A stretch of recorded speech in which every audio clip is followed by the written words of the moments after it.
I'm Katja Haustein. I teach comparative literature at the University of Kent, and I'm here today to talk to you about the ethics and aesthetics of tact.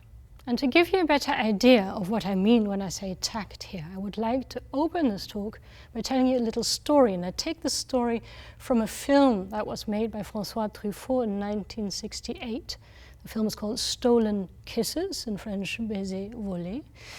And the protagonist in this film, Antoine Doinel, at some point in the course of the film takes up temporary employment with a detective agency. And one of his first jobs is to work as a shop assistant in a shoe store to find out why the owner of this shoe store, Monsieur Tabert, is detested by everyone, including his beautiful wife, Fabienne.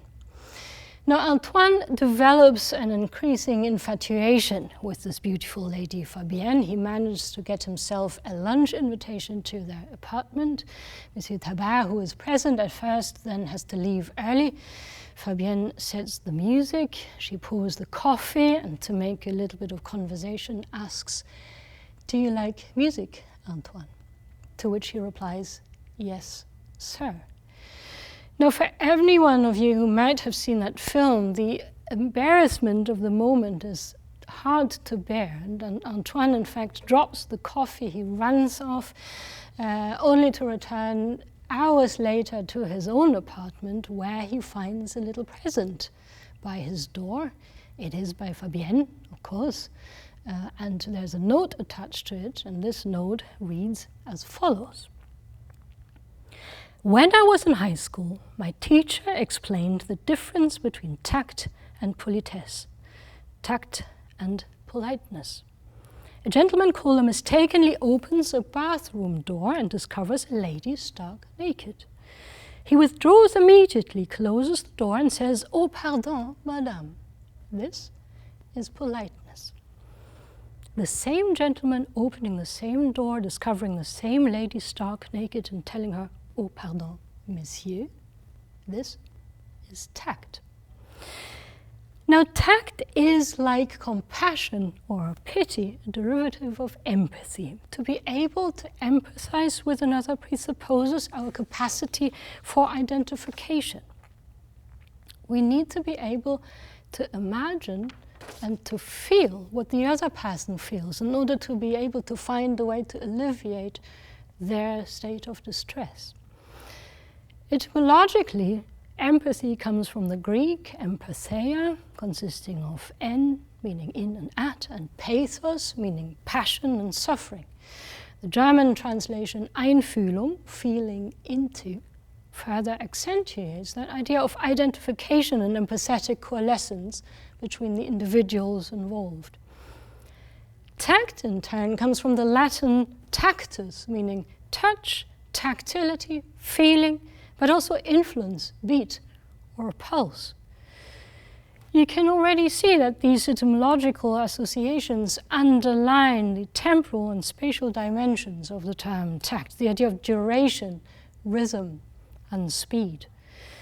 Being tactful towards one another here implies the shared negotiation of the right balance between approach and detachment, assonance and dissonance, coincidence and deferral. The image of dance or game formations which emerges here is further accentuated by the link of tact to the Greek taxus, meaning quick or sudden, as well as taxis, meaning arrangement or order, status, position, but also battle or march formation. You can note here the relations between tact and tactics, as well as the potential military connotations of the term. The German dictionary of the Brothers Grimm adds yet another dimension to the idea, which becomes increasingly important in the course of the 19th century. And this is the idea that tact should be associated with perception and evaluation, and hence with taste. Tact now is often being understood as a form of ethical and aesthetic judgment. Now, Now, despite the etymological connection with touch and contact, tact, unlike compassion or pity, is associated with discretion. And I think this is very important, not only with discretion, but also with the respect for the space of the other. Jacques Derrida talks about this when he writes, "Tact is the name for the aporia of a touching that does not touch, a touch without contact." Fabienne's story in Truffaut's film illustrates exactly that point. The tactful behavior of the gentleman caller is based on the pretense of not noticing what caused the embarrassment. The aim is here to preserve and to respect the intimate sphere of the other, and in this way to restore her dignity.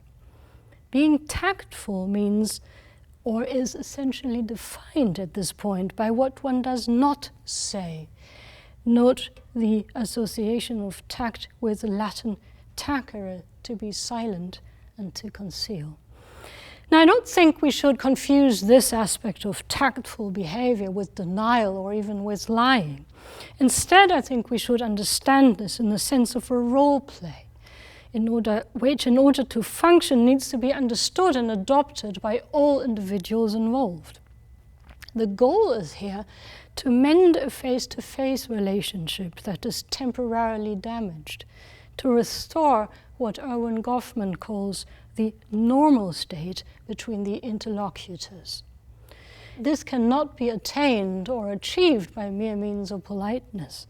Politeness, and we can see that in Fabienne's letter, is mostly based on convention. It is based on a set of tools, a code of etiquette, if you will.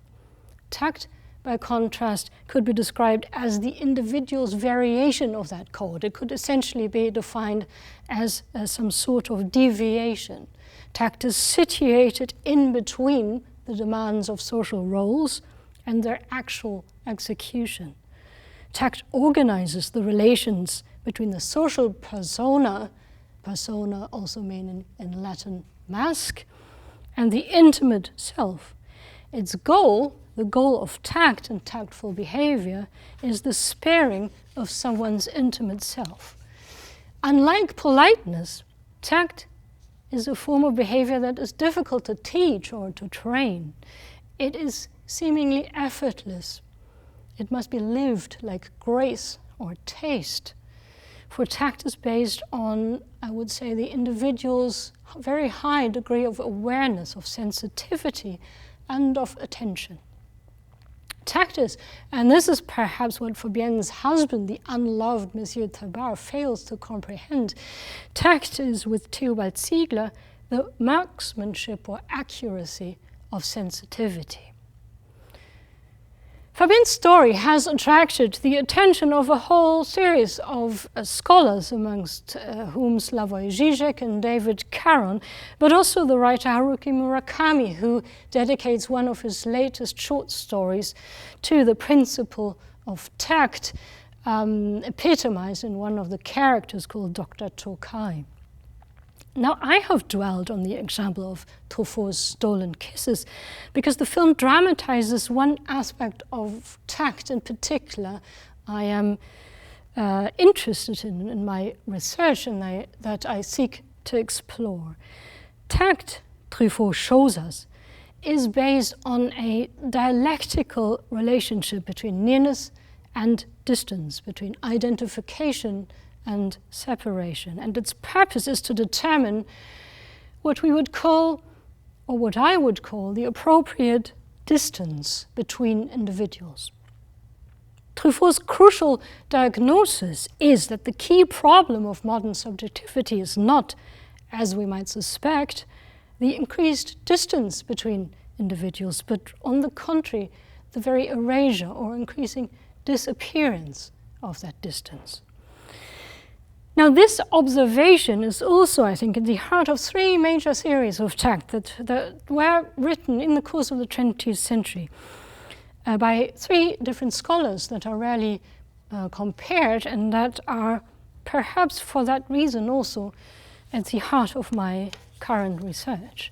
The three scholars in question are Helmut Plessner, who was a trained biologist and an advocate of philosophical anthropology, Theodor W. Adorno, the co-founder of critical theory, and the French semiologist Roland Barthes. Now you might think that this is quite an unlikely group of scholars for comparison.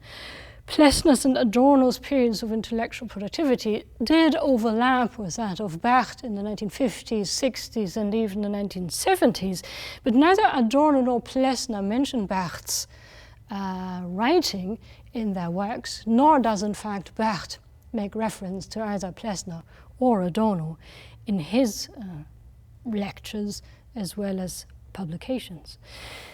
The relation between Plessner and Adorno, in turn, is rather complicated. Both scholars returned from exile to Germany in 1949, Adorno from California and Plessner from the Netherlands, where he held a professorship at the University of Groningen. They knew each other well. They were temporary colleagues in Frankfurt on Main. They were rivals whose works stood essentially for two competing and mutually exclusive schools of thought. But I think this is the interesting aspect of putting these three figures together.